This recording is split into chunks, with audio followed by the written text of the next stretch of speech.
Bueno, sean todos bienvenidos en esta mañana a la casa del Señor. Puedes tomar tu lugar. Hoy último domingo del mes de julio.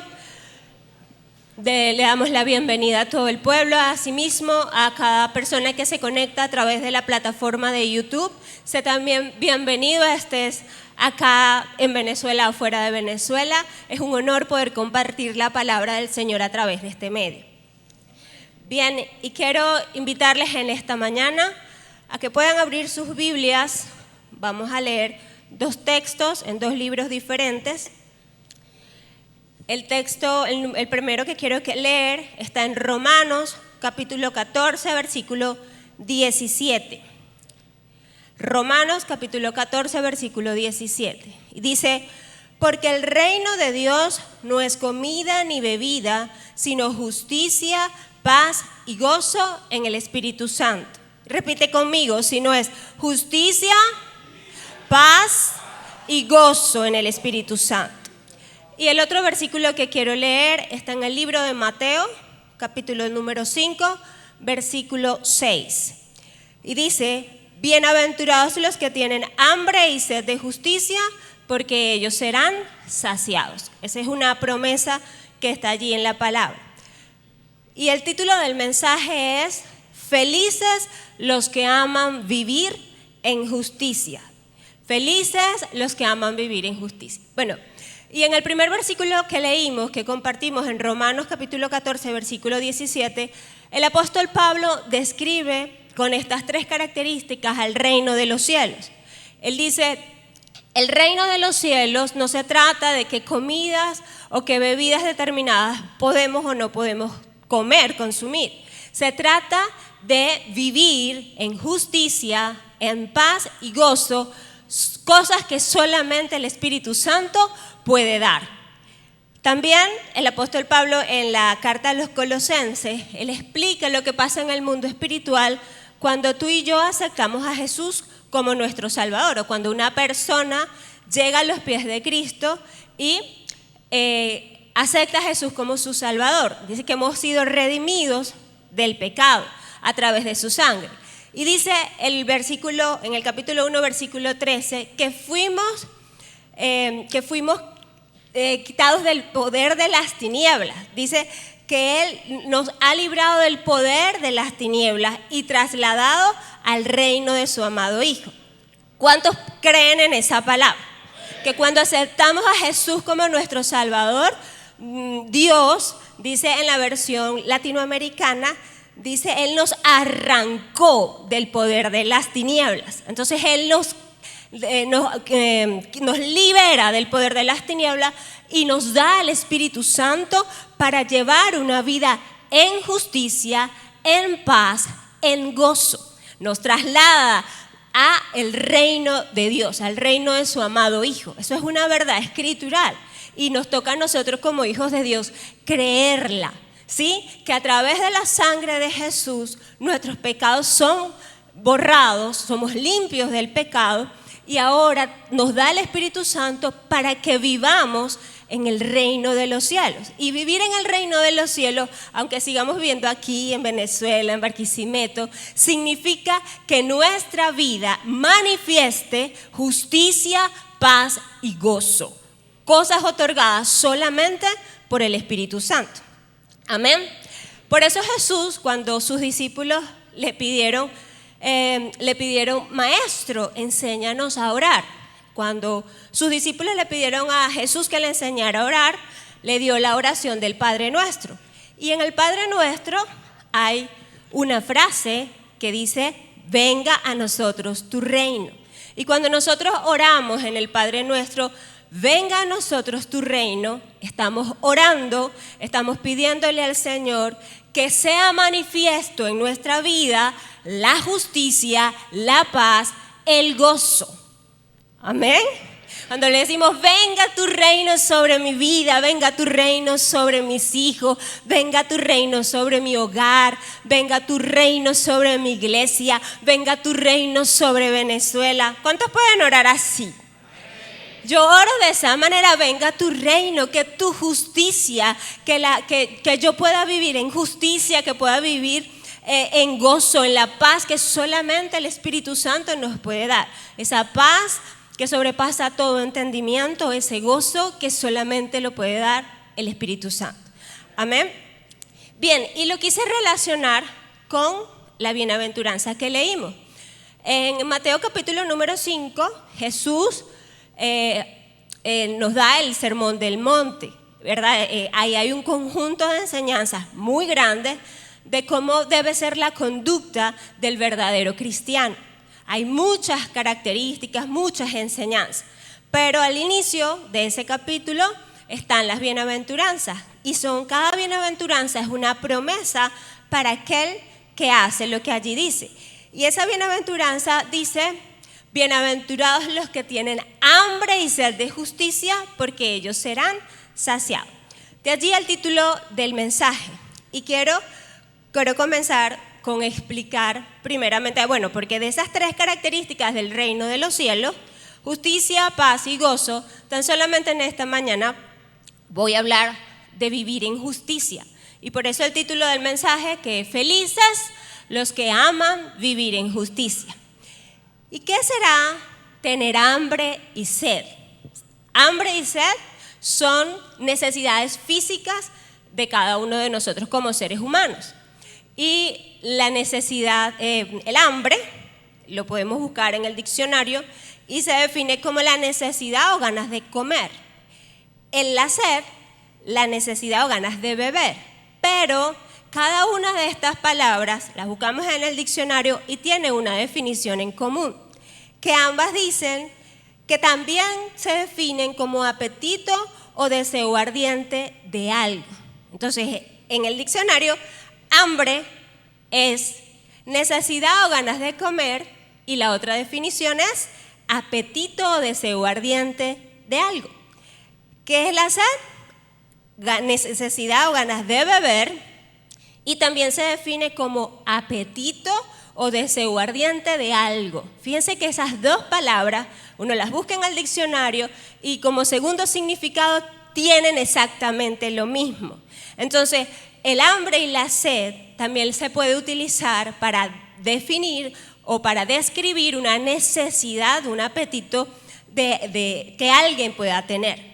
Entonces, Jesús, en el Sermón del Monte, dice bienaventurados. Sabemos que bienaventurados significa felices, dichosos, bendecidos. Hay otra versión que dice afortunados, aquellos que tienen la necesidad de vivir en justicia, porque ellos serán saciados.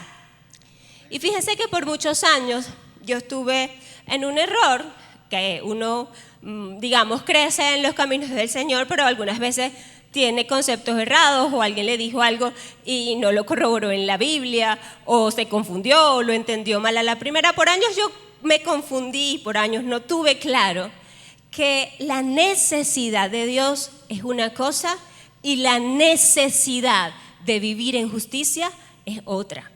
Cuando muchas veces anhelamos la presencia del Señor, entonces decimos tengo hambre, sed de Dios. Y está el salmista, que en el capítulo 42, versículo 1 y 2, se los leo, dice: como el ciervo brama por las corrientes de las aguas, así clama por ti, oh Dios, el alma mía.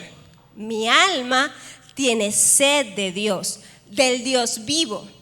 ¿Cuándo vendré y me presentaré delante de Dios?, decía el salmista.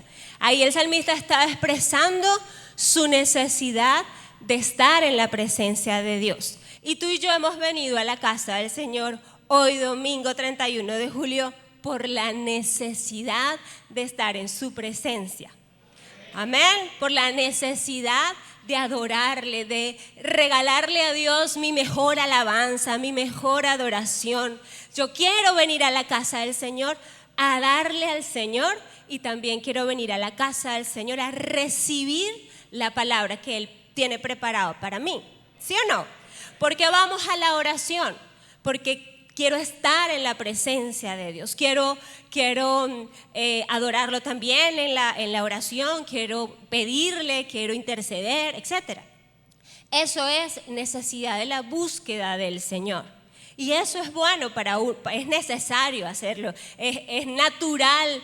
Cuando tenemos nuestro espíritu vivificado, es natural que la persona espiritual quiera, anhela buscar de Dios, ¿sí?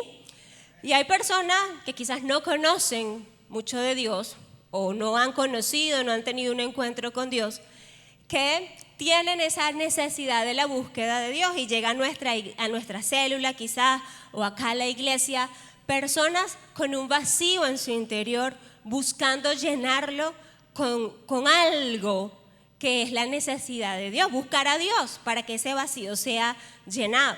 Hay gente que llega a la iglesia o a la célula con una necesidad física, que vienen enfermos, que vienen quebrantados de salud o que vienen heridos en su alma. Y está bien buscar de Dios, porque dice la palabra, buscad a Dios mientras pueda ser hallado.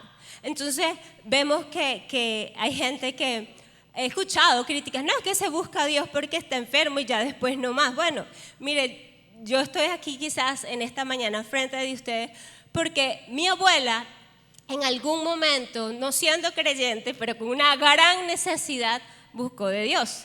Ella tenía a mi mamá de 6 meses desahuciadas por los médicos y buscó la última solución, la última alternativa, y oraron por mi mamá y llegó la salvación, no solamente la sanidad a la vida de mi mamá cuando tenía 6 meses, sino también la salvación a la familia y la salvación a las generaciones. Amén.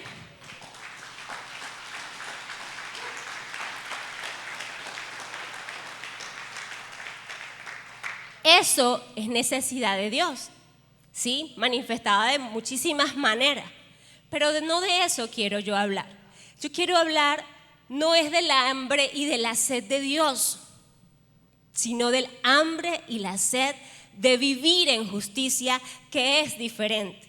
Y cuando yo aprendí estas cosas, allí en mi cuarto de estudio, yo le decía, Señor, gracias, porque Dios nos da la oportunidad de revelarnos su palabra, de deleitarnos en ella y poder corregir a veces conceptos que podemos tener equivocados. Entonces, el hambre y la sed de Dios es una cosa, que es lo que le acabo de describir. Pero de tener hambre y sed, la necesidad de vivir en justicia es otra cosa. Y la promesa que está allí en Santiago capítulo número 5, versículo 6, es para los que tienen hambre y sed de justicia. Amén. Y bueno, para entonces abarcar el tema, lo primero que quiero compartirle es qué es vivir en justicia. Un primer punto del tema, ¿qué es vivir en justicia? Y lo vamos a aprender a través de la palabra del Señor. ¿Qué es justicia? Empezando por allí, bueno, justicia es un principio moral que lleva a determinar que todos deben vivir honestamente, que está bien, que está mal, ¿sí? Y también se define como derecho, razón, equidad. Eso es justicia. Ahora, ¿qué será vivir en justicia a la luz de la palabra? Y para eso vamos a buscar en el libro del profeta Isaías, capítulo 59, allí vamos a leer unos cuantos versículos. Y no va a cerrar su Biblia porque voy a ir un poquito pausado. Isaías 59, capítulo 59, versículo 1, voy a leer los primeros 2 versículos. Dice, he aquí que no se ha cortado la mano de Jehová para salvar, ni se ha agravado su oído para oír. Pero vuestras iniquidades han hecho división entre vosotros y vuestro Dios, y vuestros pecados han hecho ocultar de vosotros su rostro para no oír. En estos 2 primeros versículos Dios le está diciendo, no es que no quiero escucharlos, no es que no los quiero salvar, no es que mi oído se puso sordo, no es que me puse sordo, sino que los pecados, que la iniquidad han creado una división entre ustedes y yo, de tal manera que oculto mi rostro para no escuchar. Y siempre sabemos y decimos y predicamos que el pecado nos separa de Dios. Y dice el versículo 3, Porque vuestras manos están contaminadas de sangre y vuestros dedos de iniquidad. Vuestros labios pronuncian mentira, habla maldad vuestra lengua. No hay quien clame por la justicia, ni quien juzgue por la verdad. Confían en vanidad y hablan vanidades, conciben maldades y dan a luz iniquidad. En estos dos versículos comienza el profeta Isaías a describir la condición en la que se encuentra el pueblo. Comienza a describir algunos de los pecados. Hay manos contaminadas con sangre inocente. Sus labios pronuncian mentira, hablan maldad. No hay nadie que diga verdades. Confían en la vanidad, están llenos de vanidad, conciben maldades, entonces maquinan planes llenos de maldad. Así estaba el pueblo. Y Isaías se los estaba diciendo. Versículo 5. Incuban huevos de áspides y tejen telas de araña, el que comiere de sus huevos morirá. Y si los apretaren, saldrán víboras. Su tela no servirán para vestir, ni de sus obras serán cubiertos. Sus obras son obras de iniquidad y obra de rapiña está en sus manos.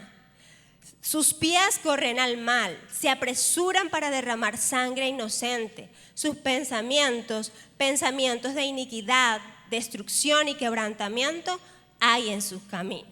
Versículo 8. No conocieron camino de paz, ni hay justicia en sus caminos. Sus veredas son torcidas, cualquiera que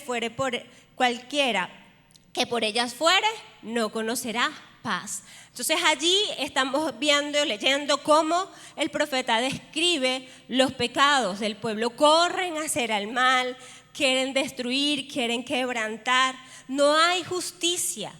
Pero me gusta mucho el versículo 14. Ahí vamos a hacer un brinquito del 8 al 14. El 14, en ese mismo capítulo, ¿verdad? Dice: y el derecho se retiró y la justicia se puso lejos, porque la verdad tropezó en la plaza y la equidad no pudo venir. Aquí el profeta está humanizando quién es la justicia, quién es el derecho, quién es la verdad. Dice el derecho como si fuese una persona, ¿sí? Mire, está la situación tan mal en el pueblo, hay tanto pecado que el derecho se retiró. La justicia, mire, se puso lejos. Porque la verdad tropezó en la plaza. Mira, la verdad se iba cayendo, tropezó en la plaza. Y la equidad no pudo venir. Entonces, eso pasa cuando una persona vive en pecado. No puede haber justicia, no puede haber derecho, no puede haber equidad, porque sencillamente el pecado le impide poder hacer lo recto, hacer lo que a Dios le agrada. Eso le pasó al pueblo de Israel. Y le pasa a cualquier persona que anda en pecado. Y quizás no derramando sangre, no, pero quizás otro tipo de pecado. Y la justicia se aparta y el derecho no está. Y la equidad no puede andar. Todos son sinónimos. Cuando lo busquen en el diccionario, justicia significa derecho, está aquí en el versículo 14. Justicia significa equidad, está en el versículo 14. Entonces, cuando una persona no vive en rectitud, no vive en justicia. Estos versículos de Isaías nos explican qué será no vivir en justicia. Y entonces lo podemos decir al contrario. Entonces, ¿qué es vivir en justicia? Vivir en justicia es vivir rectamente delante de los ojos del Señor. Es vivir para agradar a aquel que nos dio la vida, a aquel que nos dio la salvación. Amén. Eso significa vivir en justicia.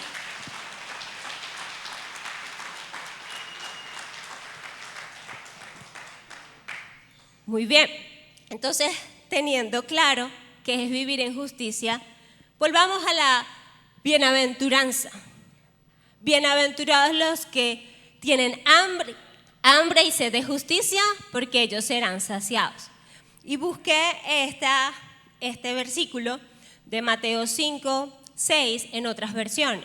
Y se los quiero compartir en dos versiones diferentes. la versión Biblia la Palabra, dice: felices los que desean de todo corazón que se cumpla la voluntad de Dios, porque Dios atenderá su deseo. Amén. Entonces, bienaventurados, felices, alegres, dichosos, bendecidos los que desean de todo corazón que se cumpla la voluntad de Dios. ¿Cuántos se unen conmigo y dicen: yo deseo que se cumpla con todo mi corazón la voluntad de Dios en mi vida? Y la Biblia, palabra de Dios para todos, me gusta mucho también como dice, y dice: afortunados los que desean hacer la voluntad de Dios, aún más que comer y beber, porque ellos serán completamente satisfechos por Dios. Ahí se lo están presentando en la pantalla. En esta versión dice, lo compara, ¿verdad?, con el hambre, con la sed, así como lo hace la Reina Valera, que dice, entonces, que desean hacer la voluntad de Dios aún más que comer, aún más que beber. Y la promesa es porque ellos serán completamente satisfechos por Dios. Entonces, aprendimos qué es vivir en justicia. Vivir en justicia es eso, es anhelar, desear, tener un apetito, tener un deseo profundo en el corazón de hacer la voluntad de Dios. Amén. Eso es vivir en justicia. Y como segundo punto, les quiero compartir entonces el segundo parte del versículo. ¿Cuál es la promesa? La promesa es porque ellos serán saciados.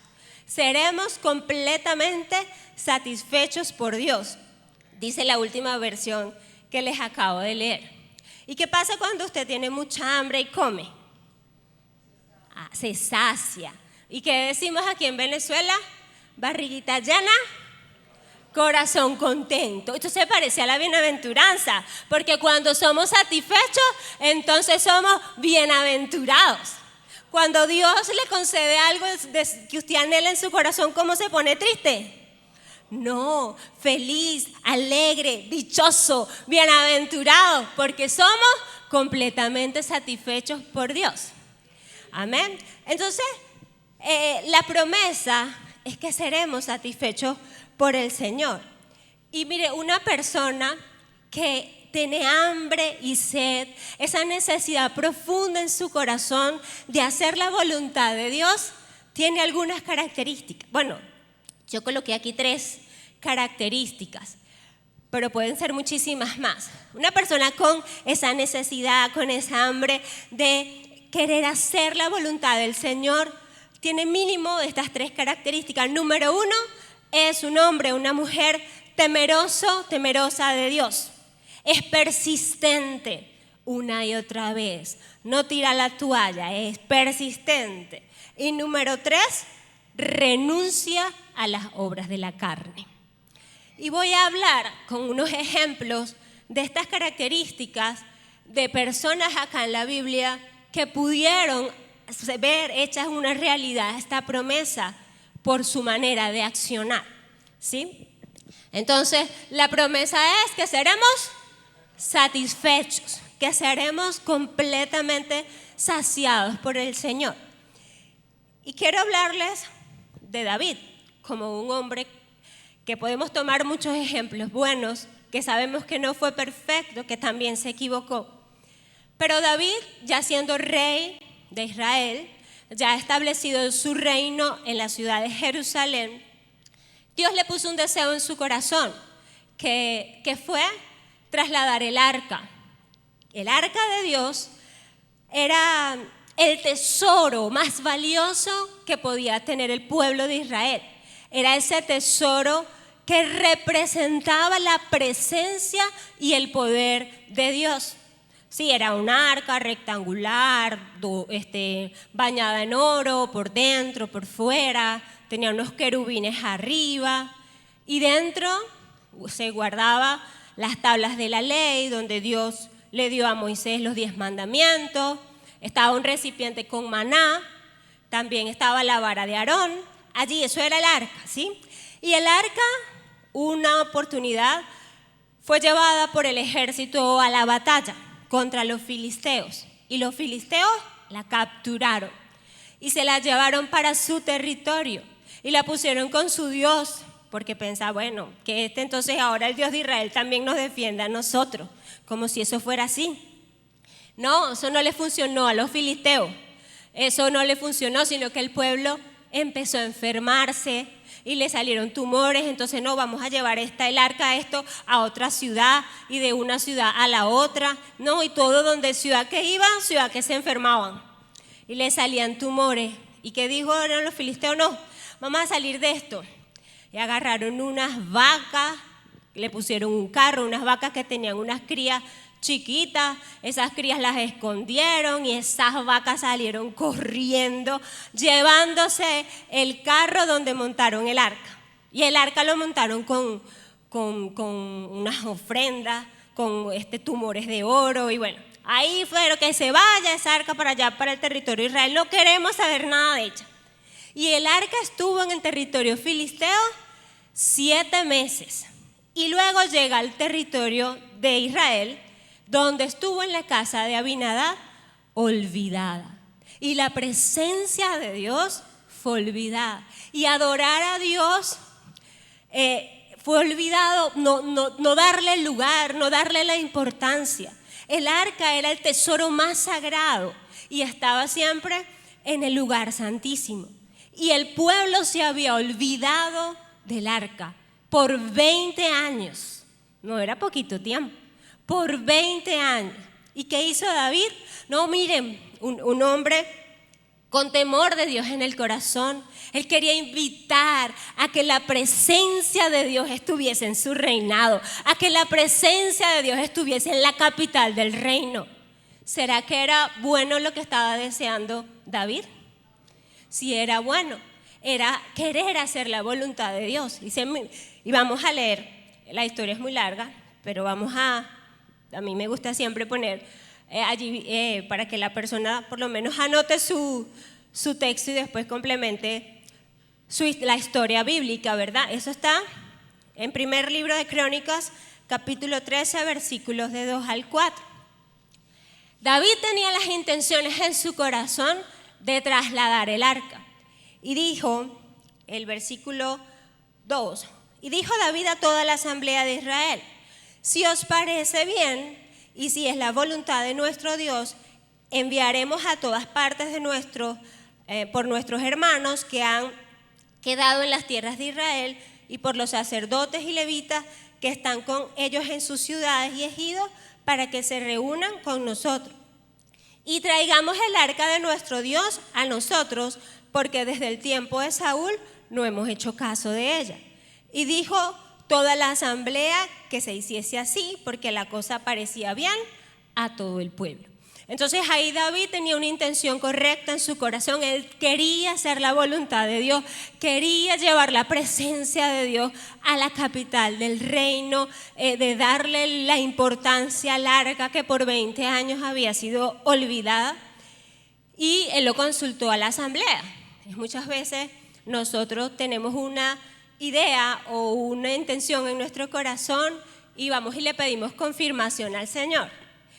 Y porque queremos estar seguros. Entonces David consultó a la asamblea y la gente le dijo: sí, está bien, vamos a hacerlo. Y eso hicieron. Planificaron entonces el traslado del arca de Jehová, de la casa de Abinadab, hasta Jerusalén. Pero en esa oportunidad ellos no hicieron las cosas rectamente delante de los ojos del Señor. ¿Por qué? Porque llevaron el arca en un carro que era alado por bueyes. Y dice la palabra que en el camino irregular los bueyes tropezaban y el arca allí se tambaleaba. Y vino un hombre llamado Usa, metió la mano, tocó el arca y murió. Y murió en el acto, por cuanto él no podía tocar cosas sagradas. Y David suspendió allí, después de esa tragedia, suspendió todo el traslado del arca y dijo: ya va, que estamos haciendo mal. Se quedó el arca en la casa de Obed-Edom por un tiempo, por 3 meses se quedó allí el arca, pero habían cometido unos errores y les voy a comentar cuáles eran los errores. cuando el arca debía ser trasladada había que cumplir con unas cláusulas que Dios había dado. Dijo, cuando se tenía que mudar el tabernáculo y tenía que salir el arca del lugar santísimo, lo primero que tenían que era cubrirla con el velo del tabernáculo, que nadie la viera.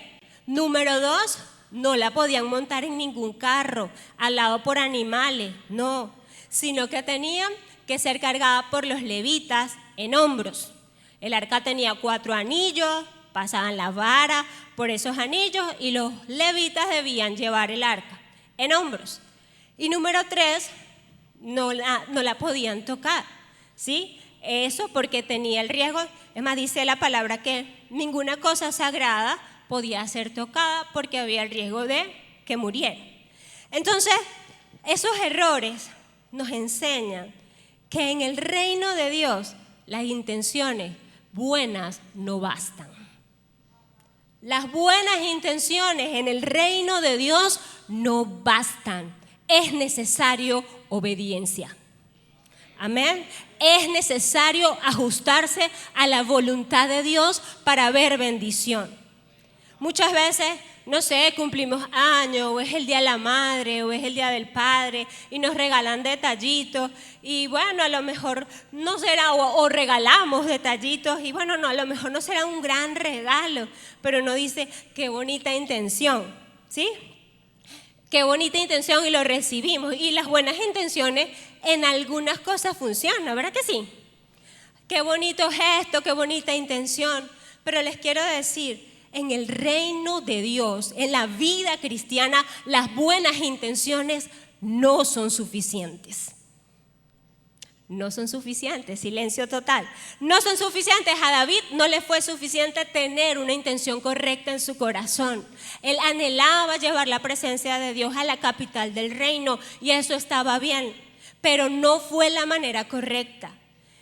No sabemos por qué lo hicieron de esa manera, si se copiaron de los filisteos que montaron al arca en un carro y que era alado por unas vacas que tenían unas crías chiquitas. No sabemos si fue que 20 años se les olvidó las ordenanzas de Dios.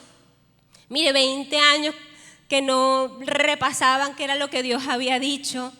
Puede ser, estoy así diciendo cosas que pudieran haber pasado. O que desestimaron a los levitas. No, eso no importa. Eso no importa. Y a veces pasa en el pueblo de Cristo. Vamos a abrir una célula. Hay que hacer un proceso de oración, 4 semanas. No, mejor yo hago 3. Eso no importa, Dios sabe. Yo voy a abrirla, tengo rápido. O sabemos que para abrir una célula necesitamos una persona comprometida que haya hecho la UDB. No, esa es mi mamá, esa no importa, esa escucha, ya no se mete. Y después vemos que la célula no crece, que la célula se estanca, porque no fue la persona obediente, porque no cumplió lo que se le dijo. Entonces muchas veces las buenas intenciones en el reino de Dios no son suficientes. Yo tengo la buena intención de pararme todos los días en la mañana a orar, pero tengo mucho sueño. Pero Dios sabe que yo quiero orar. Lo que pasa es que Él sabe, Dios me conoce. Yo necesito dormir 8 horas, porque si no duermo 8 horas no ando bien en el día. ¿Será que es suficiente? No. Dígale al que tiene al lado, las buenas intenciones no bastan. No bastan las buenas intenciones en el reino de Dios. Es necesario obediencia. Pero veo en David algunas de las características que les comenté. Él era un hombre temeroso de Dios, aquí lo estaba demostrando, él quería, él tenía el deseo, pero no le salió bien a la primera. Y encontramos líderes que, no sé, abrieron su célula, llevan 2 meses y no, yo cómo que va a cerrar esa célula, no me llega, está chiquitica, el hijo de la anfitriona dice esto, la otra se queja de esto, mejor yo dejo esto hasta aquí, mejor que yo no sirvo para líder. Porque el diablo es sucio, el diablo es cochino y viene con mentiras a la mente. Pero es necesario persistir. Si no lo hicimos bien a la primera, por ignorancia, por descuido, porque tomamos en poco el consejo del líder, porque tomamos en poco el consejo del pastor, es necesario volver y rectificar, que fue lo que hizo David. ¿Qué hizo David?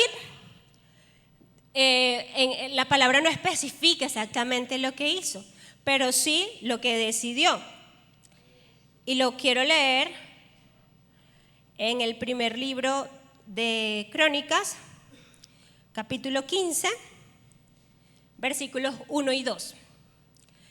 Y dice: hizo David también casas para sí en la ciudad de David, y arregló un lugar para el arca de Dios y le levantó una tienda. ¿Qué le hizo al arca de Dios? Una tienda. Mira, un hombre de fe. ¿La tenía? No. ¿Había llegado a la ciudad de Jerusalén? No. Pero ya en su corazón ya la había visualizado, ya tenía el arca de Dios ahí, ya había puesto a los levitas a ministrar allí en la presencia de Dios. Eso ya lo tenía en su corazón. Él era un hombre temeroso de Dios. Él tenía hambre y sed de justicia. Él tenía el deseo de hacer las cosas rectas delante de los ojos del Señor. ¿Que se equivocó? Sí, pero Dios nos da oportunidades. Versículo 2 dice: entonces dijo David: el arca de Dios no debe ser llevada sino por los levitas, porque a ellos ha elegido Jehová para que lleven el arca de Jehová y le sirvan perpetuamente. Entonces, ahí fue la segunda vez. Él persistió. Entonces vemos esa característica en David. No tenía el hambre, la necesidad de hacer las cosas rectas delante de Dios, pero se equivocó a la primera. ¿Quién no nos hemos equivocado? Se equivocó a la primera, pero Dios le dio la oportunidad de rectificar. Dijo: no, mire, es que aquí cometimos un error. No, ¿cómo así que montamos el arca, el tesoro más sagrado del pueblo de Israel? La montamos en un carro, no la llevaron los levitas. Y por eso murió Usa, por desobediencia, porque quizás desestimaron la labor de los levitas. No sabemos exactamente cuál fue la razón por la que decidieron montarlo en el carro, pero aquí David rectificó. Hicieron una tremenda fiesta y llevaron de la casa de Obed-edom el arca hasta Jerusalén. Dice la palabra, con salterio, con arpa, con danza. David estaba vestido de lino fino, con un efod de lino, porque había alegría. Y Dios le permitió llevar el arca hasta Jerusalén. ¿Cómo quedó David? Saciado, satisfecho por Dios, ¿sí o no? Cuando quedamos satisfechos, entonces estamos felices, contentos, alegres, somos felices, somos bienaventurados, porque el deseo que teníamos en el corazón, aunque no salió bien a la primera, aunque no se logró a la primera, sí se logró a la segunda. Y Dios te dice eso en esta mañana: no te canses de hacer el bien, porque vas a cosechar, porque serás plenamente satisfecho por Dios. No nos cansemos de hacer la voluntad del Señor.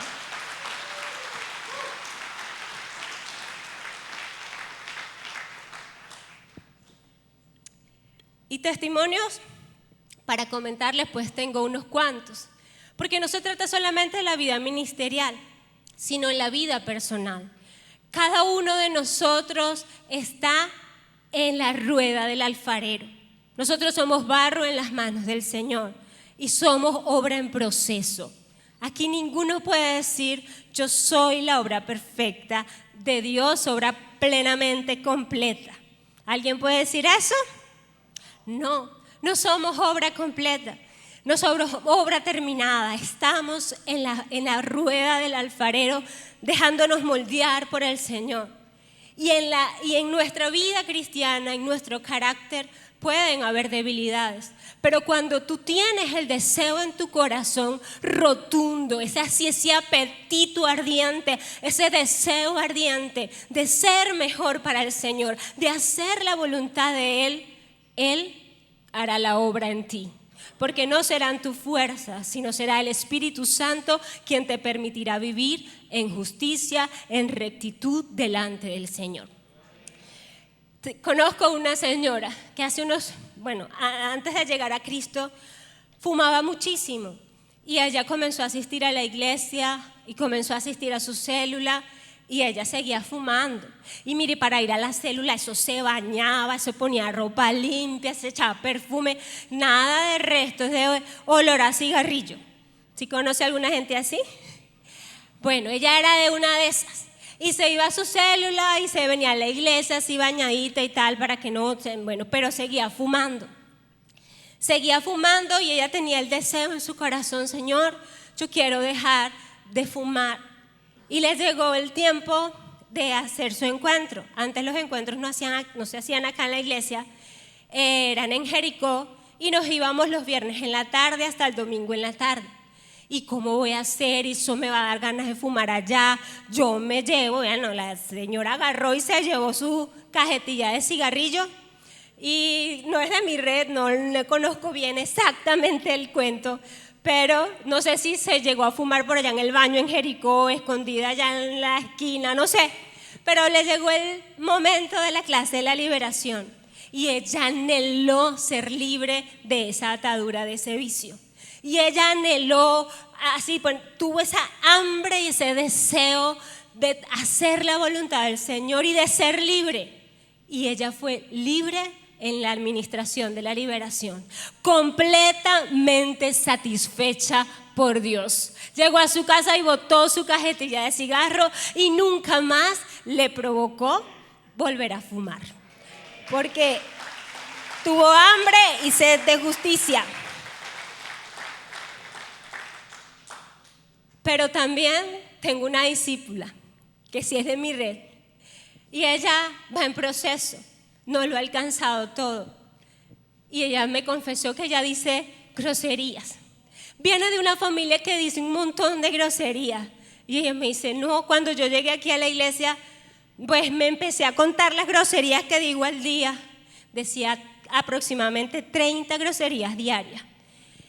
Y ella tiene ese hambre y esa necesidad de hacer la voluntad del Señor. La Biblia dice, ninguna palabra corrompida salga de vuestra boca.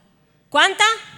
Ninguna palabra corrompida salga de vuestra boca. Ella se sabe esa palabra y ella aún no lo ha logrado. Y yo le digo, la Biblia dice, bienaventurados los que tienen hambre y sed de justicia, porque ellos serán saciados. Tú hablarás con palabras que edifican a la gente, serás ejemplo y nunca más tu boca se ensuciará. No lo ha logrado, pero está persistiendo. Así que yo te digo, persiste y verás la gloria del Señor. Persiste en hacer la voluntad del Señor y Él se glorificará en tu vida. Y serás ejemplo y serás bendición. Amén. Mire, no tenemos lucha contra carne y sangre. Y los deseos de la carne se oponen a los deseos del Espíritu. Lo que dice en Gálatas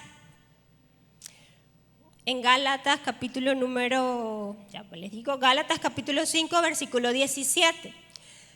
Y dice, porque el deseo de la carne es contra el Espíritu y el Espíritu es contra la carne. Y estos se oponen entre sí para que no hagáis lo que quisieres.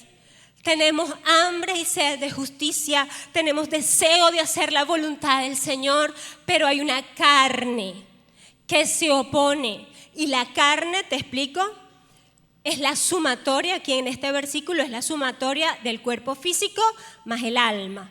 Sí, nosotros somos seres tripartitos, espíritu, alma y cuerpo. Y los deseos del alma y del cuerpo físico son lo que llaman en este versículo los deseos de la carne, que se oponen a los del espíritu. Y entonces, ejemplo, el deseo de la carne. Yo tuve una discípula que siempre digo el ejemplo, y no sé si lo he repetido acá en otras predicaciones.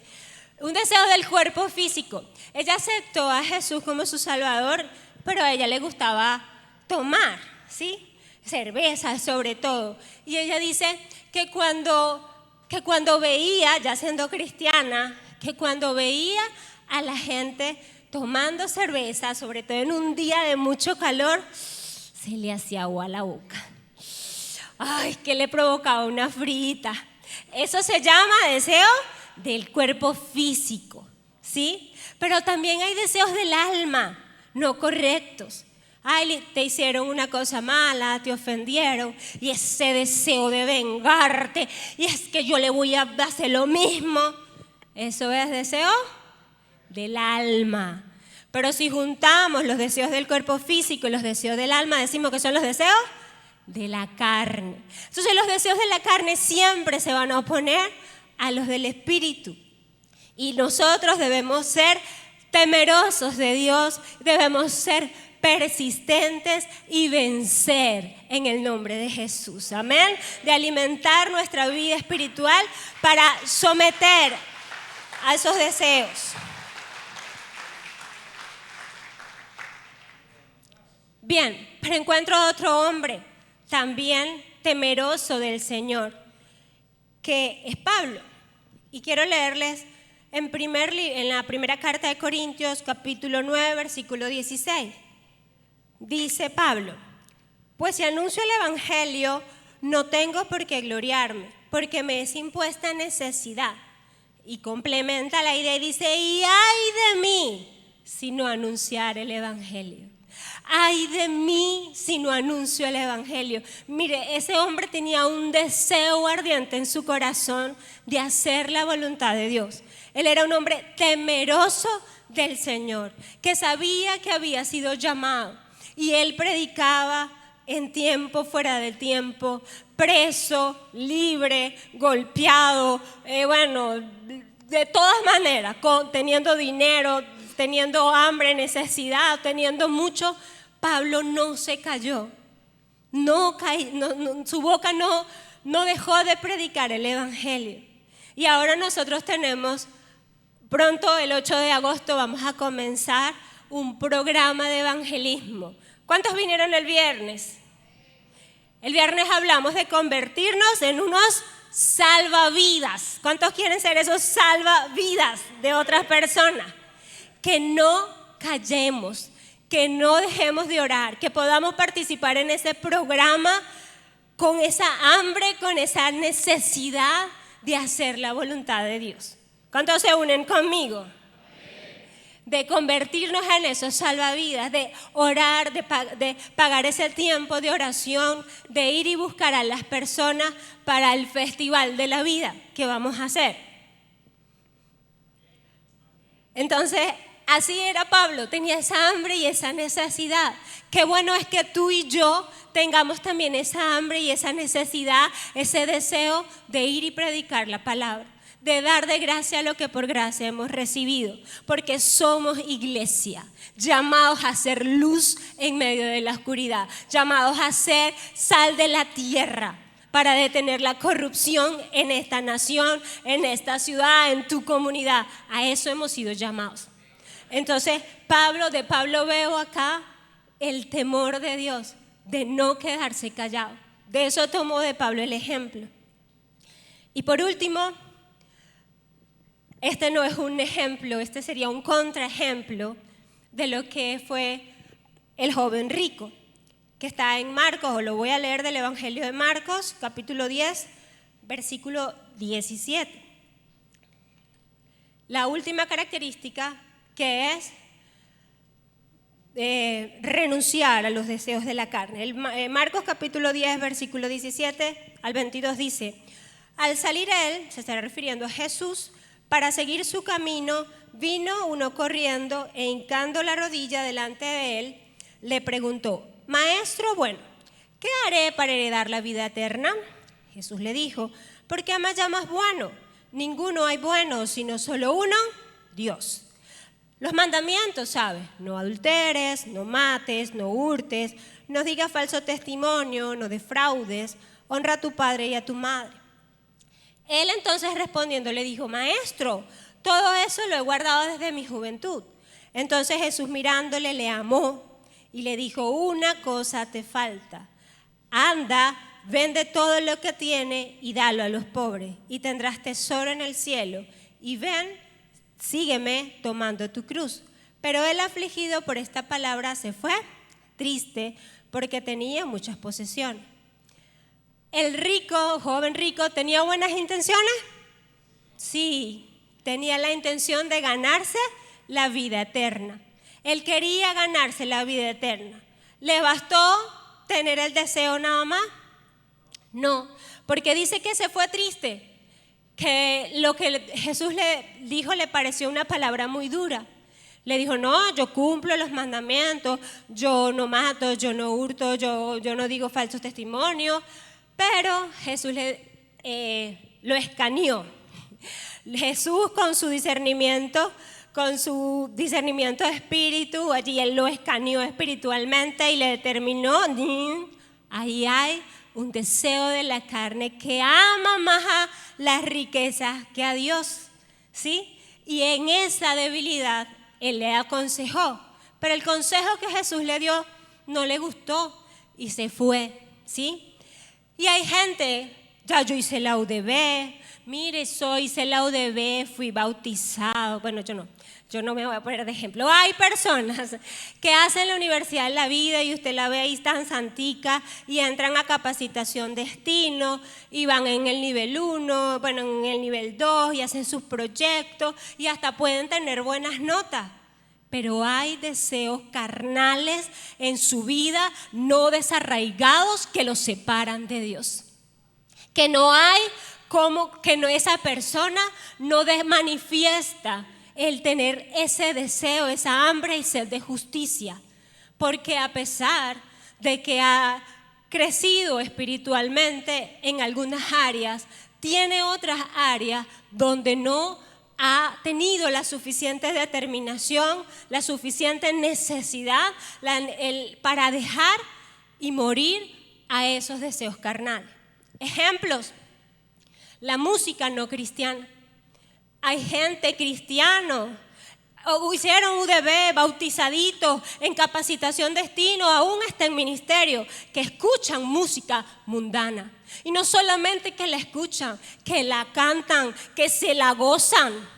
Y vienen aquí y alaban al Señor.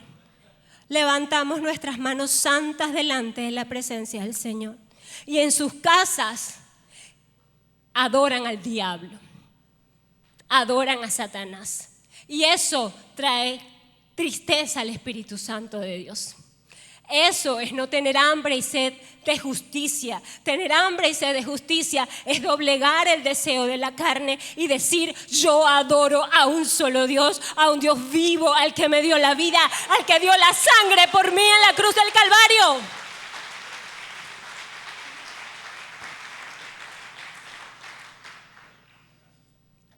Es necesario el que tiene hambre y sed de justicia será saciado. Que es difícil, yo no le digo que sea fácil. Es que ser cristiano es para valientes.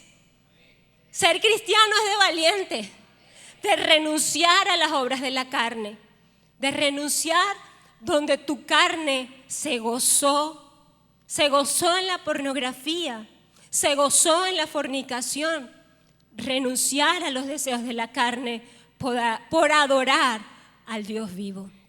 Amén. Eso es tener hambre y sed de justicia. Tener hambre y sed de justicia es renunciar a amistades que no te convienen, amistades que te incitan a pecar.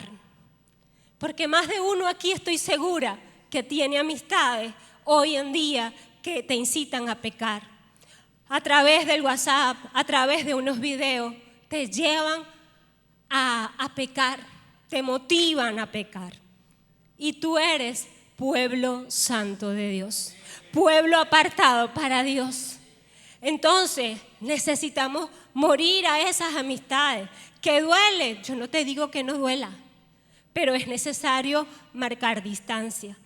Relaciones sentimentales inadecuadas, a destiempo, que te sacan del propósito de Dios. Es necesario morir a esas relaciones sentimentales, amigos especiales, noviazgos, que te sacan del propósito, que te incitan a pecar. Es necesario renunciar. Es necesario renunciar. Mire, las obras de la carne están en Efesios, toditas allí, no me da tiempo de hablarlas, ¿verdad? Pero enemistades, pleitos, celos, iras, es necesario saber renunciar. que fuiste en el pasado un hombre muy airado, un hombre que hablaba montones de palabras incorrectas. Es necesario renunciar a eso. El que tiene hambre y sed de justicia tiene temor del Señor, es persistente, que no lo logramos a la primera. No, muchas veces no lo logramos a la primera, pero es necesario persistir y es necesario renunciar de todo corazón a las obras de la carne y santificarnos para el Señor. Amén. Pudiera poner más ejemplos, pero aquí tengo anotados las series.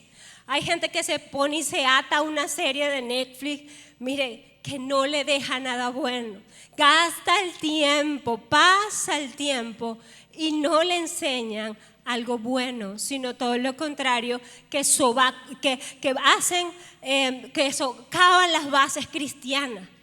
Tienes que tener cuidado y renunciar a aquello que estás viendo que no te conviene.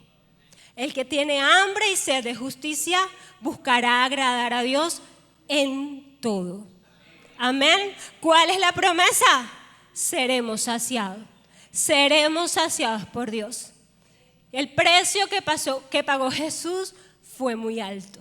Así como cantábamos la sangre, el amor de Dios, Él derramó su sangre por cada uno de nosotros para borrar nuestros pecados.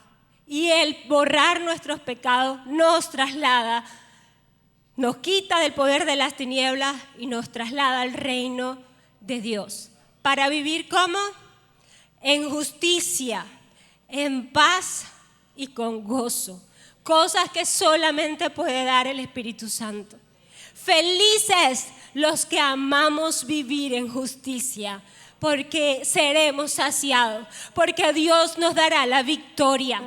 Amén. Porque a Dios nos dará la victoria. Yo te invito en esta mañana que estés de pie.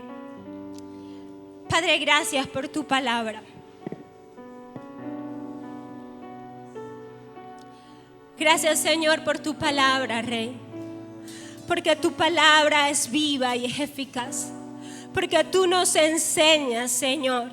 Porque tú nos das esa promesa que seremos felices, que seremos completamente satisfechos cuando anhelemos, cuando deseamos vivir en justicia, vivir haciendo tu voluntad, que es buena, que es agradable y que es perfecta. Oh Señor, yo te pongo delante de tu presencia a todo el pueblo que está en esta mañana. Padre, yo los bendigo en esta hora y yo te pido, Señor, que tú desates el hambre y la sed de justicia, que tú desates en el pueblo la necesidad de vivir en rectitud delante de ti, que te podamos agradar con nuestro andar, con nuestras palabras, Señor, que te podamos agradar con nuestras decisiones, que te podamos agradar de mañana, de tarde, de noche, Señor. Hoy yo te lo pido, Padre, en el nombre de Cristo Jesús.